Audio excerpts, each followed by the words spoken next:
marvel how one can call sighs and heartfelt desires love, nor how one can sing of his pain. But since I cannot speak my heart otherwise, I sing forced with something of cheerfulness, so that someone may learn my song and sing it there, from where I don't part nor depart, though I dare not discover my suffering to her. All courteous people who know something of love should say it with joy and willingly, for each one should think in himself how great and ill is the fear of slanderers.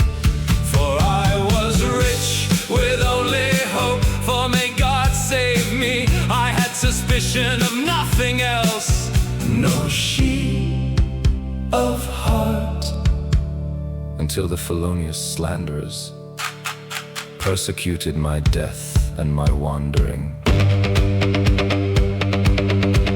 They kill me sweetly, without intending to, the beautiful one who takes all joy from me, for her fresh color and her sweet glance, and the gay, wise, and pleasing company have built in my heart a dance that takes me when I flee and puts me in such a prison that I cannot leave. If dead or loved I am not, and death is my greatest hope.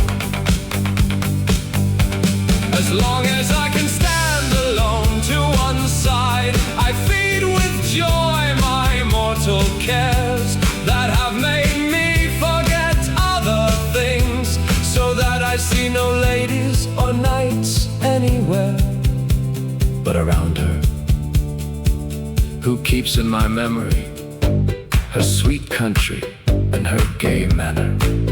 The thought pleases me so much and tastes so good to me, that my pain seems to me great joy.